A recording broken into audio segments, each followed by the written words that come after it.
we are. Good evening, everyone, and welcome to Live Talk with Becky Chernek. And I'm super excited tonight. Boy, do I have a terrific featured guest speaker on tonight, Bill Camastro, and he is the dealer principal with the Gold Coast Cadillac store. And I'll let Bill get into all those specifics, but for those that are new to this channel, I'm Becky Chernek, and I've been providing the very best in finance and insurance training for automotive dealers throughout the USA and Canada from the time that customer actually lands on that dealership website, right? And working with BDC, working with sales, presentation, negotiation, but also working at the desk because we know how critical that is. It is the hub of all. It aligns with our sales folks as well as what takes place in F&I to finalizing that transaction in the F&I office. Listen up. We are going live here on YouTube, Facebook, LinkedIn, and X. So if you like what we're talking about, I believe you will tonight, definitely. Go ahead and hit that like button and please share. So Bill, for our dealers and viewers, if you would, please share a brief bio with us. We want to know a little about who you are and what you do.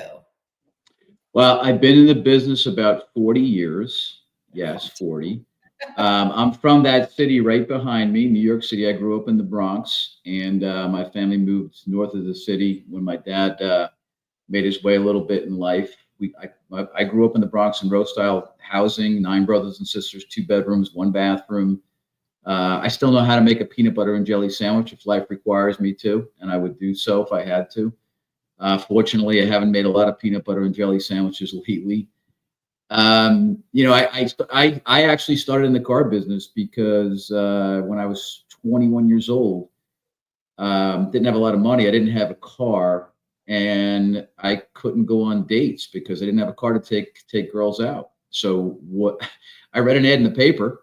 And the ad said, and this is a long time ago, of course, salespeople would receive a demo if they sold enough cars. So I took the job. All I really wanted was the car. And I had a car then, and I was able to go on dates. But the reality was I noticed because prior to that, I was shoveling coal in city schools and stripping floors and cleaning windows and, waiting tables at night. And I realized that I knew how to work hard. I knew how to get up early. I knew how to work hard. I just didn't know anything about this business. But once I started to learn about the business, I knew how to work hard. And I realized that a lot of the car salespeople in this business, a lot of the automotive people, they fell into the business by accident, kind of like I did. But what they didn't, their reason for falling into the car business was they were looking for a business that no matter what their resume didn't say, they could get a job, walk in the door, and at that time you could make $50,000 or $75,000 a year, which is probably more like $100,000 or $150,000 a year now. And I got in the business. I took to it really quickly, but I worked hard. And it doesn't mean I was the smartest cat in town, but whatever the smart guys knew, I was going to outwork them until I knew what they knew. And then because I would outwork them, once I knew what they knew, they were at a disadvantage. That was my feeling. And that worked for me. It may not work for everybody, but it worked for me. I'll just give you very short bullet points so we can move forward. I sold cars. I worked in F&I for 7 years.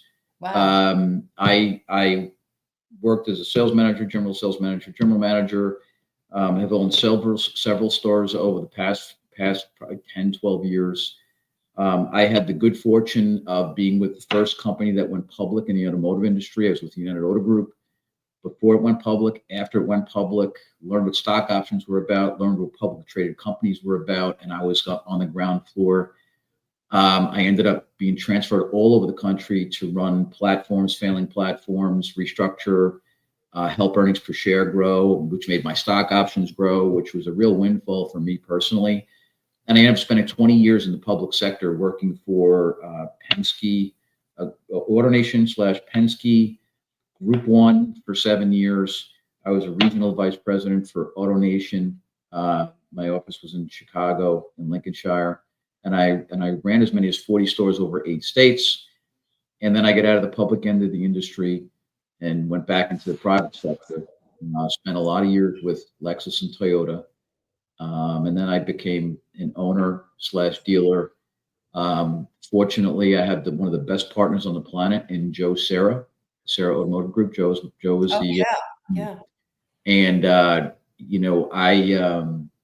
we're very fortunate. I have a great group of people. One of the things we've done better than not, in most cases, not all cases, is we hire people with good character. We're not, their experience doesn't dictate whether we hire them or not. We're not looking, oh, let's get the 20 car guy from that store. Let's get the 20 car guy from that store. Well, if you have 5 Michael Jordans on a basketball court, no one's going to get the ball eventually. So we have done a pretty good job hiring people with no experience, but with good character. No experience, good character. Because those people, A, they only know what we're teaching them. B, we can count on what we've taught them because they haven't been taught anything else. And lastly, our culture, it being homegrown, being the first thing that is grown into a lot of these folks, it's got a much greater shelf life. Your turnover is much less. Our turnover is very, very low at my store, very, very low. And I've gotten a better result doing it that way. Now, that doesn't mean it works for everybody. It works for me.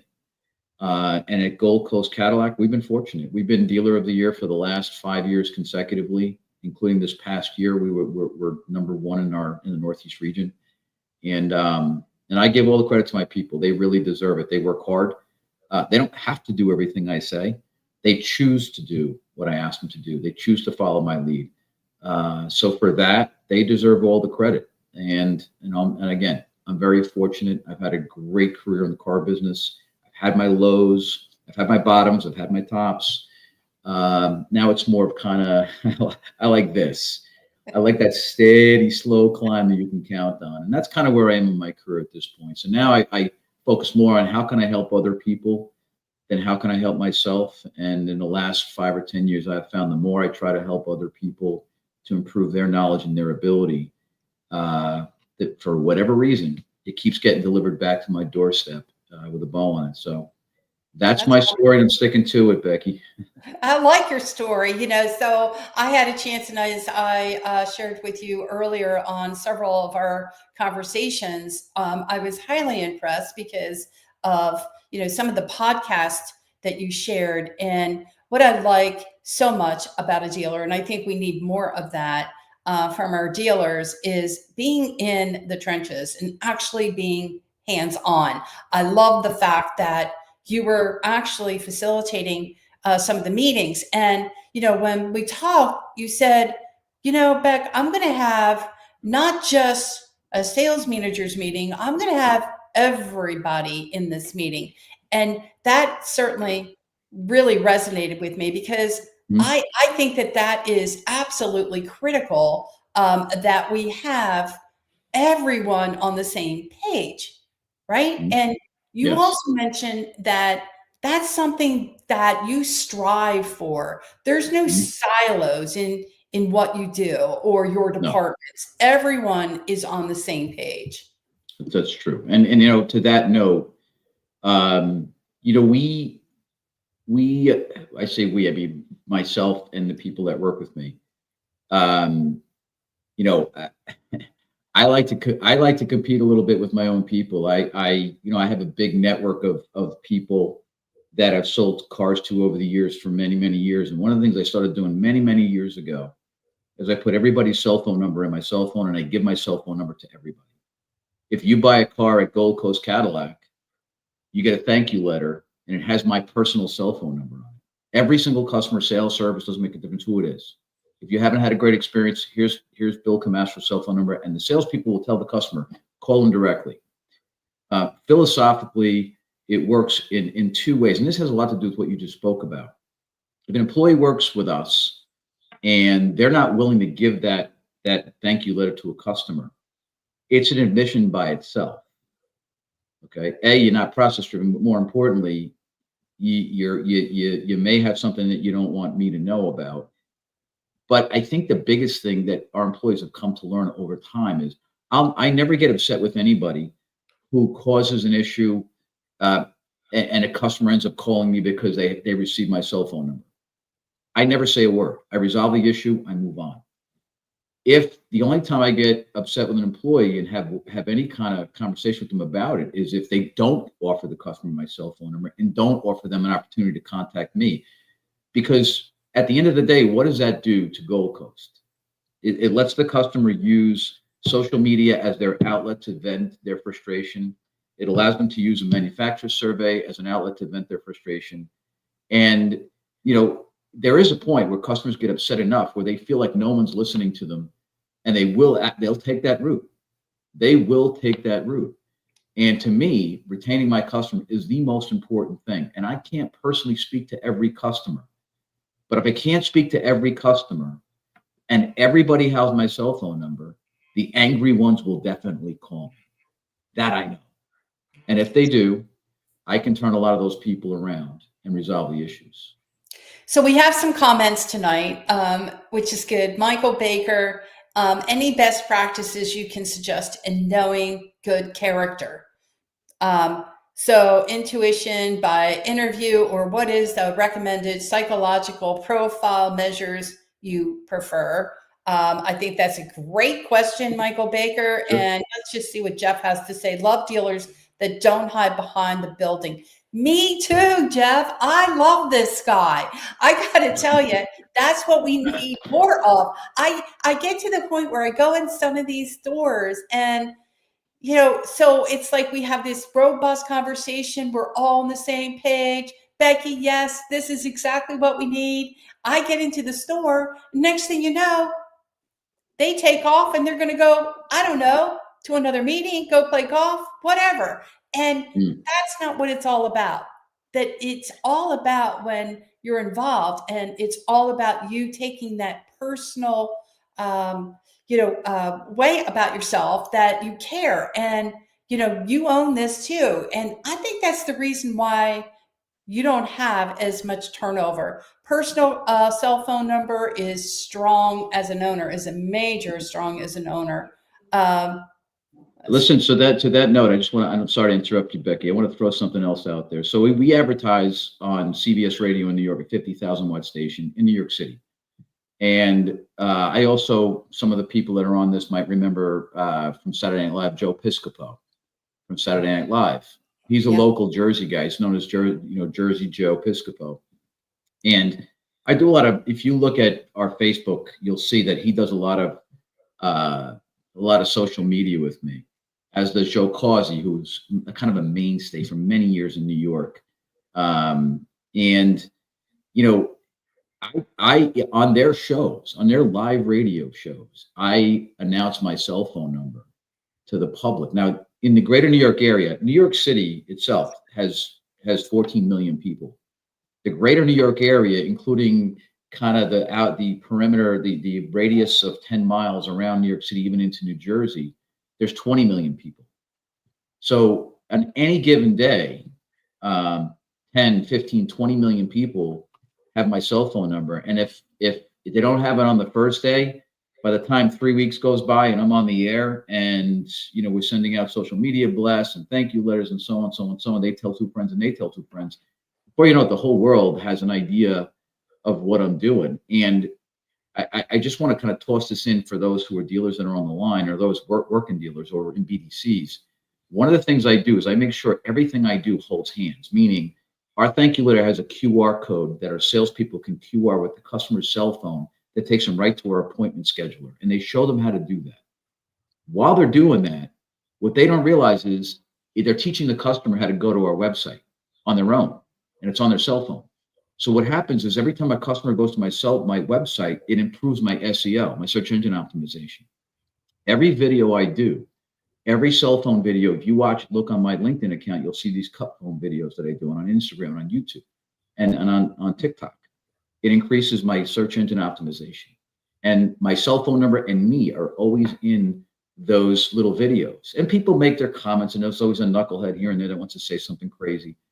But if you take that, the thank you letters that are circulating all over New York, the greater New York area, and me on the air talking about my cell phone and all this stuff, and you make sure it all holds hands, it's got a tremendous impact on your search engine optimization. And it allows you to be to give the appearance that you're around every corner. And my people know that. I had my salespeople sit in sales meetings with me. Here's the benefit of bringing everybody together. When I talk about search engine optimization and go over our Google Analytics and show them how when they use a product like Auto Alert, for example, and they're pounding the Auto Alert data mining. What they don't realize is the more they do it, the more activity or usage there is in a particular period of time, the more active the searches are, the hits to my site. Because what happens is they contact those people, they're top of mind, and then they go to our website, and it ramps up our search engine optimization at a level you wouldn't believe. So I don't spend a lot of money on, and I mean, doesn't mean to get way out in the weeds, but I don't spend a lot of money on paid search. I spend it, but it's like throwing gas on an open fire, because I only use paid search to kind of ignite my search engine optimization. So long story short, yeah, there's been a lot of comments on here I see about, hiding behind the dealership and so on and so on. I don't think there's anything more powerful than standing out in front of your people. And Becky, if you don't mind, I want to tell a 30-second story, if that's okay. Absolutely. I want you to tell it. Yeah. Thank you. So everybody that's on this call, when you get a chance, I want you to look up Robert E. Lee. You all know who he is. He was the general for the Confederate Army, right? Robert E. Lee was known for wearing all white, big white hat, and had a big white horse. Okay. Robert E. Lee, now back in those days, when they were going to face off in battle, they all lined up on one side and the other guys lined up on the other. And there's Ulysses Grant standing there with his guys, and there's Robert E. Lee. Robert E. Lee was outmanned and outgunned, and he didn't have the road systems they had in the North. There was so many different things that he had working against him in that war.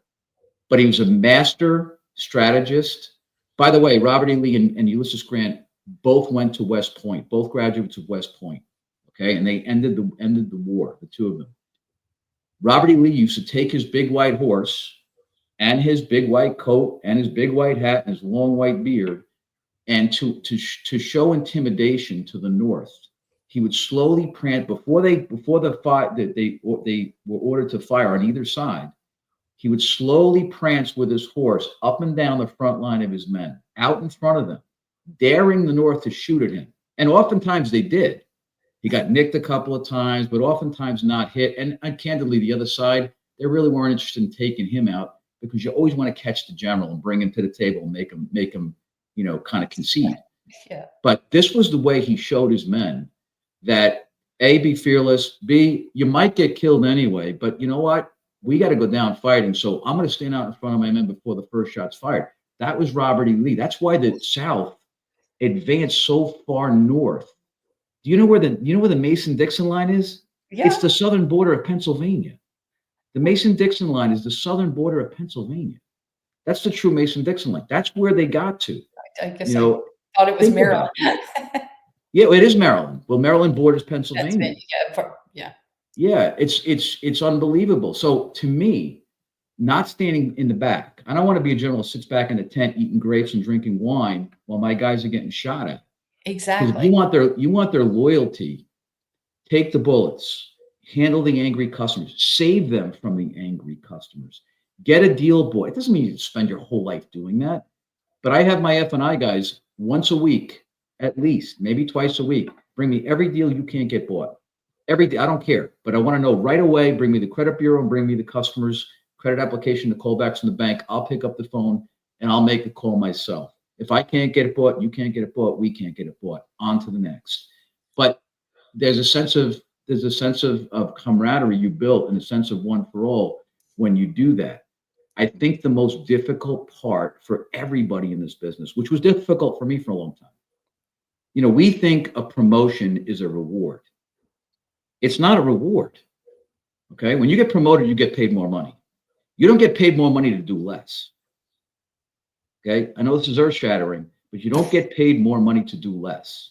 You're getting paid more money because you show the ability for greater capacity to accomplish greater results. And the whole purpose of promoting you is to have that impact on other people that look up to you or report to you.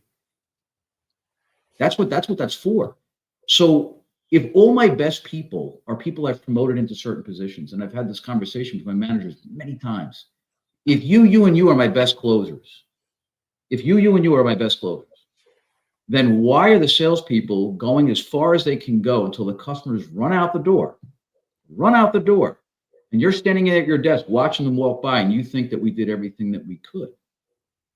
Are they as good a closer as you? No. Then why aren't you in front of the customer if they can't close the car deal? Why do you think Exactly. why do you think I put you in that position? So you can stand there with a cape and let the bull run by? That's not what it's about. And we're I, not old school. We're yeah. not old school at any level. Our TOs are not what you would see, the if I could would yous and cartwheels past the I customer. think that's really important because I think we have lost a lot of that. You and I talked about that, what happened in COVID. And I guess everybody's getting tired of hearing what happened in COVID, but the reality Mhm. of it is, it's what happened in COVID. And we have lost our ways. We lost the You fact you and I had of a great conversation the other day, which is why I'm here. I have to thinking. tell you, our phone conversation really convinced me that this was a good place. I don't know everything, and what I feel like is, listen, I'll give you all my experiences. Take what you can that works for you. Don't do what you don't think will work for you, and don't try this at home if you're not willing to try the whole thing. Like you might hear from Evil Knievel when he tried to jump the Snake River Canyon. If you're not committed to it, don't do it because you'll get hurt. My feeling on all this is very simple. If you It really comes down to the work. You know what I mean? It really comes down to the work. And if you want the greatest, work ethic from your people, you got to show them the greatest work ethic. The goal as a dealer is not to walk in and say, watch how easy your life will be once you're in my position. Because the average person doesn't want to do all the work you did to get into your position. So you got to show them that work. And it does work. I'll give you the last thing I'll say on that, and I'll leave you guys alone on this. We'll go into a different topic. You're not. I live 114 miles from my office, 114, and I get up at 5:30, and I go out of my way to be the first person that walks in that building in the sales department. And almost every day, I get there first, whether it's snowing or whether it's not. I get there first, and my philosophy is, if you're going to try to tell me there was too much traffic or you're late because of X, Y, and Z, I'll be staring at you when you walk in the door. So I'm coming from 114 miles away, and I'm here at 8:15. If you can't make it from 15 miles away by 8:30, it's definitely you. It's That's on definitely you. you. That's on you. Right. That's on you. Absolutely. So So we have that. That's our culture, and we kind of live that way.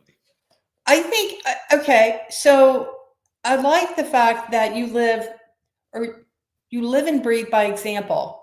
Um, Mhm. and you're in the front, you're on the front line, and you're showing this is how it's got to get done. This is who we are. This is our culture. This is everything that we are. We all go in. And some of the times our dealers, I guess they fall prey to, and I've had this conversation with other folks that might be on tonight, but I'm not going to go into all the details. But it's like we are creating technology to replace complacency, Mm. to fill the gap of complacency. Let me just say it like that. And that frustrates me because I'm like, okay, I understand that these processes work, but we can't ask the guys to implement this because they're pretty much complacent, or we allow them to be complacent. So now we're building technology that Mhm. says it's okay to be complacent because this will take its place. What are your thoughts there? Well, first and foremost, there isn't. I'm not an AI hologram, and neither are you. And there are people watching, right? If you announce your show and we're going to have a female AI and a male AI, wait till you see it. No one would watch. Yeah. Okay, that's number one. Number two, I'm involved with a couple of different software platforms. And as I mentioned to you, I'm on the Yeah, you did. development board, Yeah. and Yeah. one of them is doing very well. Yeah. They're all kind of growing. But one of them is particularly taken off, and I think the reasons why is because the software is it doesn't if you approach AI and technology from the perspective that your AI is not intended to eliminate your people or reduce your headcount, but it's there to enhance the productivity and bring up the potential productivity of your existing headcount. You'd probably be a lot better off. The long and the short of it for me is, if technology allows my people to create a better experience for my customers, be more efficient with their time, answer their questions more efficiently, handle more than one customer at a time, and just expand our capacity to take in more customers, deliver a good experience, and then have them go tell other customers. That's what I'm looking for. I'm not looking for it to eliminate people. I think the personal experience between people will always trump any sort of technology or machinery. So, that's my perspective on it. I think it has its place. I do. I'm seeing the benefits of it myself. When it comes to, for example, just predictive indices, how you market, who you market to, how you take your analytics and overlay predictive indices on those analytics to come up with a really, really good approach to who you go to and when. Those things are really important. And a machine, not a machine, but software that has algorithms and code that allows it to source data much faster than a human being would ever source it and bring it back to you, so that we can make a good decision. I think is where it's at. That's my perspective. Where it goes from there, I don't know. But I think it definitely has its place. I think that there's, I think with technology, I think technology has helped to streamline the processes and really help to impact performance. I don't necessarily think it has to take away from the human factor. I think that's what you're saying. And that, or at least for me, that's what it is. And anytime that I can be a lot more efficient, streamline the experience for the customer is always better than not. I think sometimes though, sometimes some of these guys want that technology to sort of kind of replace them and what they do because they don't want to do it. And that's kind of like where I'm like, I don't know if I guess something's better than nothing. But if I have to make technology so that someone else to replace what someone else's function is, I don't know. So those are things that I think that we're going to be looking at in the future. I want a cell phone. I bet you do, Jeff. Jeff Williams wants to talk to you. He's a supercar guy. I love Jeff. Jeff is super cool. He's got an amazing software program that really helps us support the process and guide it. And it's very efficient. So I know that his program is in Cavender, and they do a terrific job with it. So might be worthwhile to reach out to Jeff Williams, that's for sure. And then Stephen Apicello. I don't know if you know Stephen or not. I don't know. I don't know. Now he's got a great product as well, and it streamlines.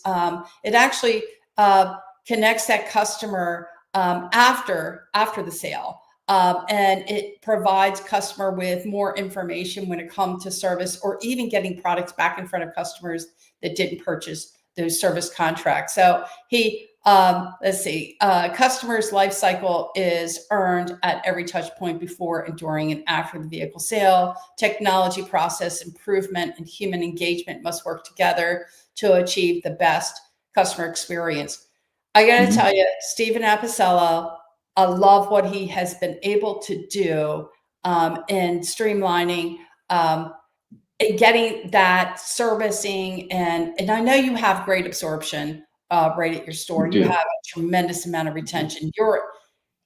And what's fascinating is that you've got a really high performance, and you do a large percentage of your business is leasing. Is that right? Yeah, it is. We lease right now. We're at 66% new car. We were a lot, believe it or not. Well, prior to COVID, we were a lot higher than that, like a lot of people. Yeah. But our lease portfolio, we have 17,000 people in our database, which if our salespeople pay attention and work their customers, we have 80% retention, 80.1% retention of all customers out to 96 months. Isn't So, that amazing? That's fantastic. and listen, they do the churning. I have to give them all the credit. I mean, I can point in the right direction, but if they don't run towards it, it doesn't matter. That's But strong. the big thing is, what really helps that is I've impressed upon, look, if you retain 10 customers, 7 of them are going to give you an opportunity to sell them the next car, and 40% of those customers, 3 of them, let's say, will buy from you. So for every 10 customers you retain, you'll have an opportunity to sell 7, and you'll probably sell 3.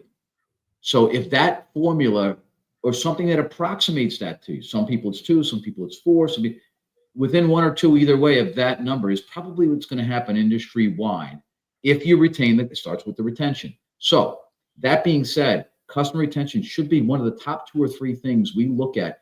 And what Stephen Apicella just said, and I'm reading it again because I love it, customer life cycle is earned. Okay. There isn't a piece of machinery or AI in the world that's going to earn anything. It doesn't have a heart, it doesn't have a soul, and nobody feels obligated to an AI software platform. Human beings bring body language, emotion, their soul into the event. And the word touch point also is a key term, because there really aren't any touch points with software and machinery. You may think there is. Oh, you sit down and you touch that's not a touch point. Touch points are directed by human beings. You direct, you convince, you persuade people to touch points. And we need human beings to do that. Now, if we use AI at those touch points to speed up the cycle of the event and to access data that's relevant to that transaction, that moment, or to the action, then we have something really to work with. Instead of eliminating the human being, supplement the human experience with AI so the human experience moves faster and more efficiently for today's day and age, when people don't want to wait 5 seconds for a cup of coffee. Amen. They really don't. They don't. I mean, right? 100%. Yeah. Yep. I'm with you couldn't 100%. agree more. So we have another comment here. How do you manage unsold follow-up activities? There's a great question. There's a great question. I love that question. Well, we have what we call the four phone calls that you must make every morning. Okay. And we make them in a certain order, and that's one of them. But here's how they work, and here's why. We have to teach our people what's in it for them, right? We have to teach them what's in it for them. If they don't think there's anything in it for them, that's right, then they're just doing it to keep us off their back. And nobody works to keep people off of other people's backs. It's not what you do for a living. Okay. Then you're just checking boxes, and there are very few people that earn high levels of income just checking boxes. In fact, they make less for checking boxes. Mm-hmm. So we had 4 phone calls they must make every morning. And they go from the most volatile customer, the most risky customer, the most exposure we have with the customer, down to the least exposure. So they start with unsold follow-up is the most important person you can call, and here's why. Because they've already been in your dealership, they already have information, and they've indicated to you they're about to buy the car by the fact that they walked in your store and discussed, looked at, demo drove, work numbers on a vehicle. They are the most volatile customer you have because they're about to buy a car. It may not be from you, but they're about to buy a car. So you have to get back to those people because you're not tethered to them. They've kind of snapped the line out a little bit, and you got to reel them back in. That's your most important customer, because if you don't contact them first and most, those customers are the easiest to lose. Second, behind the unsold follow-up is people you have appointments with. And the reason we want those people called next is because those people have an appointment with you, but they haven't shown up yet. So you want to call those people and make sure they're going to show up so you can increase your chances of having a live appointment. Then you want to call your customers that are going to take delivery of their car, because they can still, as the saying goes in our business, flake if they haven't taken delivery of their car yet, and you want to ensure that delivery is going to happen. And then your last set of phone calls is your sold follow-up to make sure they're 100% satisfied. We'll refer a friend, somebody who was looking to purchase a vehicle, and that their car was clean and defect-free when they took delivery of their vehicle. If there's any other questions you'd like to answer them, if there's anything wrong with the car, bring it back right now. We want to fix it. Just by virtue of making that phone call, they won't weaponize their survey or social media against you just because you made that phone call. Mike Moran, more specifically, managing unsold follow-up. Our BDC and our salespeople, our BDC calls all unsold follow-up from the salespeople. Salespeople must call the customers back independently of the BDC because they have two separate word tracks. One is, I know you were into the dealership yesterday. The ownership would like to thank you for coming in. Not sure exactly what occurred when you were with the salesperson, but other than price, what kept you from making a purchasing decision when you were here? Joe Verdi 101. I love that. I'll use that till I'm dead. Other than price, what isolate the issue. Okay. So if the customer says it's only price, the next thing that the BDC does not hang up on the customer. They don't say, I'm going to call you back. They put one of our desk managers on the phone with the customer right away, or me. My office is right next to the BDC. By intent, I want to hear everything they're saying. Also, the salespeople need to call the customers. We have a rule in our dealership. We have several rules that manage that and hold them accountable. One, if the BDC gets to your customer and gets the customer to come back in or sell the car before you do, they're no longer your customer. That's our rule. And that sounds hardcore to people, but that's our rule. Because what are we there for?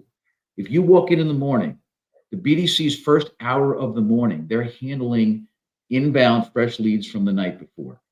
Your first hour in the dealership isn't handling leads from the night before. So what are you doing for the first hour you're there? You only have 2 or 3 or 4 customers from yesterday, possibly, that didn't buy a car from you. It takes you roughly 2-3 minutes, maybe 5 if you have a quality phone call at best. So in 20 minutes, you should be done with all your customers. It takes them an hour to even get to making the calls to your customers. And that's the second thing they're asked to do each day by intent. So the salespeople know they have the time to do it. But those mechanisms we use to police, I call them anchors, but those mechanisms that we use to police their activities really get the activities to happen at a much higher level. So manage, hold people accountable. First, tell them what to do, tell them how to do it, show them how to do it. And also, we have our managers every day we have a meeting at 8:30 in the morning. Every day, they grab a salesperson or 2 and they spot check 2 or 3 customers. They'll just call them, say, hey, this is Bob from Gold Coast Cadillac. I knew you're in yesterday. Other than price, what kept you from purchasing a vehicle? Oh, and by the way, has your sales representative contacted you since you've been in? Just making 2 or 3 of those. Exactly, that's the whole point. Just making 2 or 3 of those calls. And by the way, we do so in our conference room. I have a big tripod phone in the middle of the room, and we do it on speaker so everybody can hear the phone call. And we're not doing it to embarrass people. The key to not being embarrassed is to not be one of the people that doesn't do what they're supposed to do. That's how you not get embarrassed. So, look, we are very black and white. We're very, very old school when it comes to accountability. We're not going to let the calendar year soften us up. And for whatever it's worth, that format has kept us where we are. So I'm not going to change it just because somebody says, well, society says you should do it this way. Well, when I'm number 455, not number 1, then I probably will change the way I do things. Okay, so we have another comment here from Gene. The new technologies are good to help management track activity, but the technology is like another employee, something else to manage as well. Yeah. There's a lot of truth to that. Yeah, it's a great comment, Gene. There's a lot of truth to that. And again, I don't know the answer to everything. I can only give you my take on it and my advice or my opinion on it. If we sit back in our chair long enough as a manager or as a dealer, count the number of software, newfangled widgets that come your way on a daily basis or weekly basis, it's like you're like fighting off the door. It's like, okay, I'll call me next week. No, I don't want to do that. Yeah, I have 3 of those, and we already do this, and we already do that. It's crazy. And even the companies that bring you new technology, once you buy it, they'll be back the next week with a new version of it. So yeah, it's mind-boggling at times. I try to keep it. I try to keep it to what it is I want to accomplish. And if I find a solution that works well, I don't want to keep reinventing it. I just, to me, to buy new technology, there's a better flavor of vanilla. To me, after a while, if you're constantly, evolving your thinking, I agree with. If you evolve your thinking, or you're thinking strategically, and you're thinking, wait a second, we're kind of in a box here. We need to grow beyond that. If your technology is holding you back, I think then you seek new technology. But if you're just buying everything that's out there just to plug it in, really what you're doing, and I think Gene's kind of leaning towards this, you're looking for the technology to do your work for you. That's really, at the end of the day. And the biggest thing I have found with these technology companies, as a dealer, right? A lot of my peers, the technology company comes in from the outside, and this is the guy that sits in his office, leaves for golf at 2:00 in the afternoon, can't find him 3 days a week, and he leaves. He doesn't come in on Fridays, right? So he buys the newfangled widget, he signs up for it, sounds great, it's going to sell us more cars. Let me give it to my general sales manager. The general sales manager takes it, doesn't really want to do it, but says yes to the dealer because he's paying him well. And then the dealer comes back in 3 months and goes, hey, what about that thing I bought, that program we bought, and that addition to the program that we bought? I thought it was going to sell them more cars. And the general sales manager says, that thing's terrible. It doesn't work. When in reality, the general sales manager may not have even implemented it. It may be overlap for what he's already doing. He may be doing something else very well. And how many pieces of technology and programs and paralysis by analysis can we put on people before they're not, it can be it can bog you down. So I would agree with that, what Gene just said, in a big way. Mike asked, do I give my cell phone number to unsold prospects? I have VIN Solutions, our CRM is programmed the minute a customer exits the dealership, in 10 minutes, they get a auto text from me that hits their cell phone with my cell phone number and all my contact information, and to give me a call, or to hit yes if they'd like me to give them a call, and it pings my cell phone to let me know to call the customer, that they'd like to discuss the deal, or they weren't happy, they didn't like the salesman's breath, whatever it may be. But it allows me to stay in contact with all of our customers. The same thing holds true in service. They get a text message and an email from me asking them how their experience was, if everything was up to their expectations, and if not, here's my cell phone number. You're welcome to call or text. And by the way, hit yes if you'd like me to call you. So yeah, we're probably a little over the top, but I don't want to lose anything. I want to win. So speaking of which, you also mentioned when we were speaking, we were talking about, that performance. And I'm not going to go into the actual numbers, but I do know that you've got a good, healthy F&I performance. But a lot of that, you said, was due to not just, the easy deal, right? The easy deal. Everybody can do the easy deal, you said. Right. But it's the F&I person who's actually selling product on those cash deals and also on those lease deals that make up for the difference. Yep. So when you have, and anybody who's a dealer out there, general sales manager out there, even salespeople who get paid on F&I product, and you say that you ask the F&I guy, how was it? How'd you do on that one? Well, it's a cash deal. Or how'd you do? Oh, it's a lease deal. Or how's your numbers for the month? I had too many cash and lease deals. That's true. And that drives me insane. So we have a benchmark on our F&I and lease deals. We want to see them make at least $800 a copy as a PRU. That's a benchmark for lease and cash deals. Profit, not revenue, profit. And we have a benchmark of 1.5 as a minimum products per customer. And our salespeople, our F&I managers, get incentivized very, very well on a per contract basis when they're at 40% or above.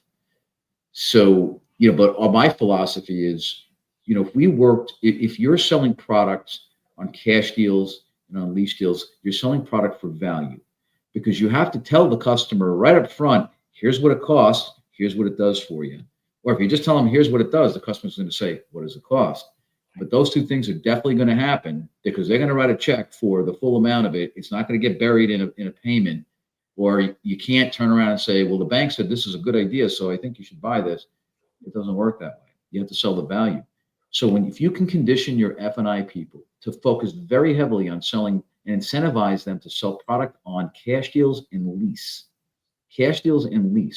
when the layups come in, the finance customers, okay, and listen, an intelligent 12-year-old can sell product on a set 84-month finance deal where the customer's a 625 score and is kind of like this, and whether they're going to get approved or not. Anybody can do that. How many people can sell a product, make $2,000 or $3,000 back end, $4,000, whatever, on a customer buying a $20,000 or $30,000 car and paying cash for it? A little bit different. Those are the people that I want, because those guys can sell value. They can sell finance customers. I want the guy that says it doesn't care who comes in his office next, because here's the thing most people forget. Salespeople. What do the salespeople think? Now I have a cash deal. I got to bring it to you. You're not interested in seeing this customer, right? God forbid a cash deal blows up in F&I. God forbid. Your customer salespeople are not going to want to bring customers near you. You're going to be meeting people when they come in with their certified check on delivery. That's when you're going to be meeting your customers. And you don't want that to happen to you. So you got to do the right thing up front and give it your best. When they're selling the car, bring the customer in, try to do a conversion. If you can't do the conversion, sell the product for its value.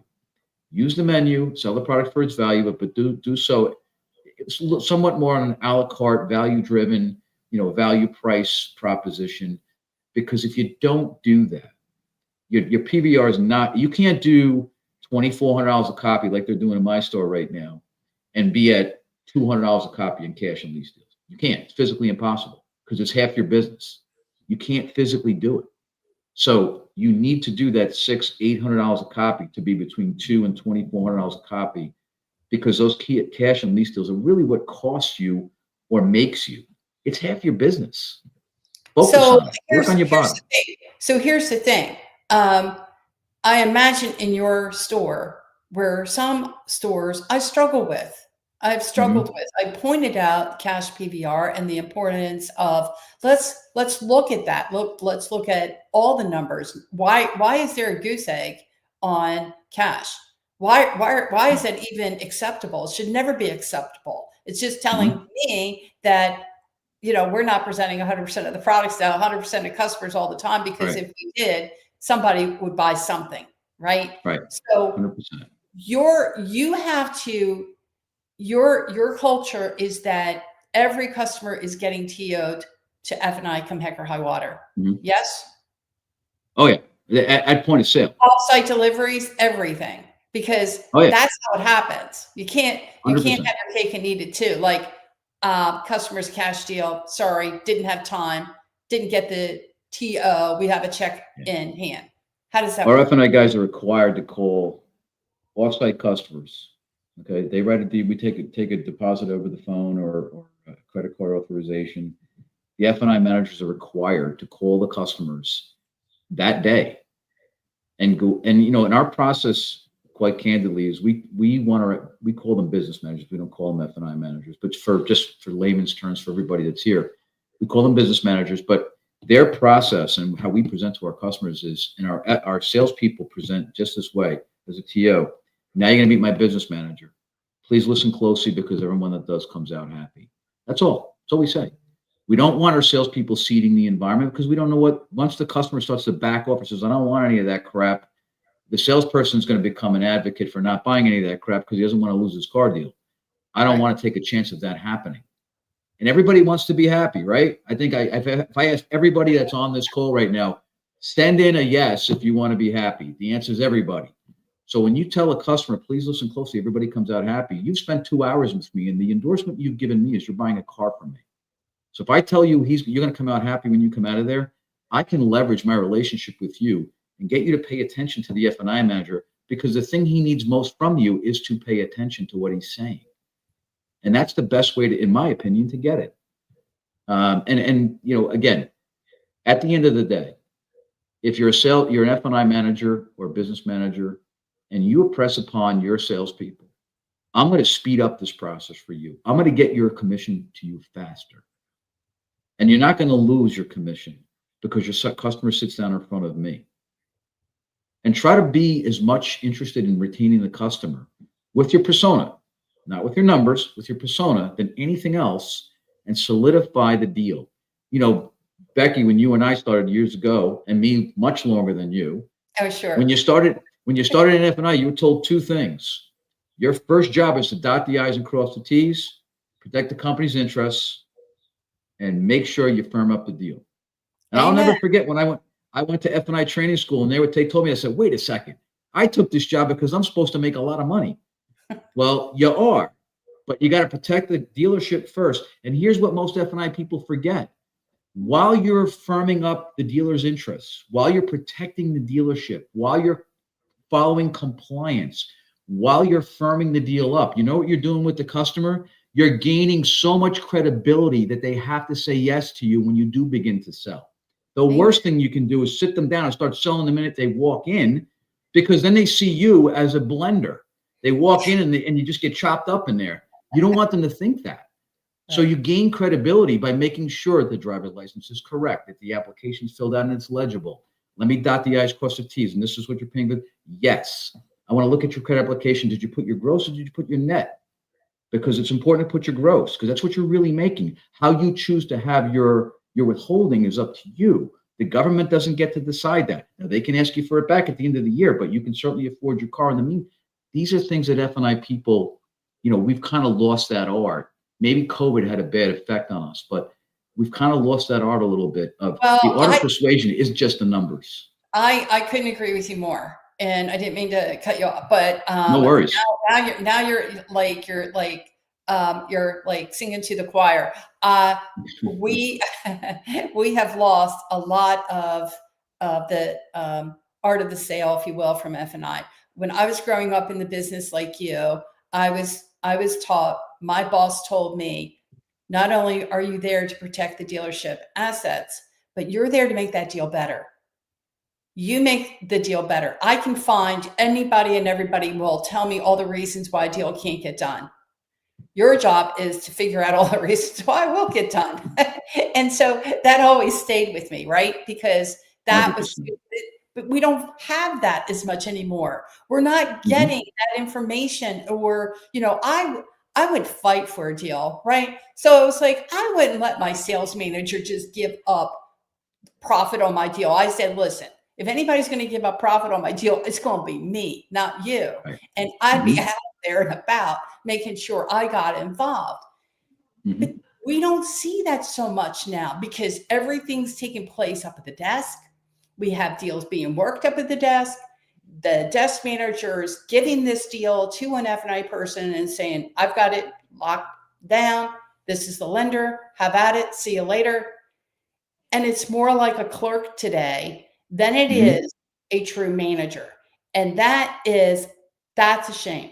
It isn't 100%. The art of the sale. And it has eroded since COVID. So we have Randy here who says F&I needs to thank the salesperson for every cash deal and congratulate them on doing the toughest job, which is so true, because again, I think it's important for us that salesperson should be F&I's customer, really. Right? They got us as an ally. I've helped you run longer than you should, but I will say this. This is a topic we could talk about for hours, because, you know, the simplest little thing, you know, a cash deal, if you're an F&I manager and you don't like cash deals, do them first. Because and if you're a general sales manager, make sure they do them first, because what's going to happen is the F&I manager, if you're not paying attention, that deal starts to drift, and he has two deals that are making him $5,000 a copy, that cash deal is going to get forgotten. That's what's going to happen. And the longer you let a deal sit, as you all know, everybody on this call, the longer you let a deal sit, the more risk you build into the deal. The more you risk you build into the deal, you give the customer the impression you're not interested, or they can shop around. Listen, the reality of it is, if I buy something and I'm not picking it up tomorrow, and I haven't paid for the whole thing, and I'm just sitting there watching TV, and a better deal comes on the TV, I hate to bail on someone, but I'm looking at it. Or my buddy comes and says, I just bought this car. It's the same one I'm buying, and he bought it for $5,000 less. Well, I don't want to hurt the salesperson, but I got to at least listen to how it happened. It's basics. It really is basics. And, like you said, we need to get back to some of that, because COVID, maybe because we all made so much money, we didn't need it, which is sad. But that's where us old school people still have a place. We still have a place in the business, thank God. Well, I think so. You said to me, back around. It's just like what goes up comes down. Just like what fad was here is back around again, like bell bottoms. I'm like, who would ever thought in a million years that bell bottoms would be back? But here they are. Here they are. And but what comes around goes around. It just does. And I just hope that we're not forgetting the strength of that F&I department and how important it is. And this is why I've always say it's the desk today. The desk we have to focus on, because they are aligning with what's going on in sales and what's happening in that F&I department. Like it or not, it just is. It controls sales and the F&I department. Does your general sales manager, the key in the dealership, really, you and I talked about this the other night. Does your general sales manager really conduct traffic, or does he show up at car accidents? That's right. Which one is he doing? Is he really out and about, right? Out. And I know Mike Moran, he talks about that. He talks about, are they meeting customers, not just on the sales floor, but out on the lot, whatever that it takes, and rolling up their sleeves. I don't think I see it. I don't know. What are your thoughts there? Well, when it snows, like I said, I get to the dealership early even when it snows, and we, up this way, we can get a lot of snow sometimes. But it drives them crazy when they see me out there, plowing snow or taking the snow brooms and pulling snow off the cars, because what are they going to say? They see me out there. I'm right. I'm a healthy guy. I don't have a lot of bad vices anymore in my life.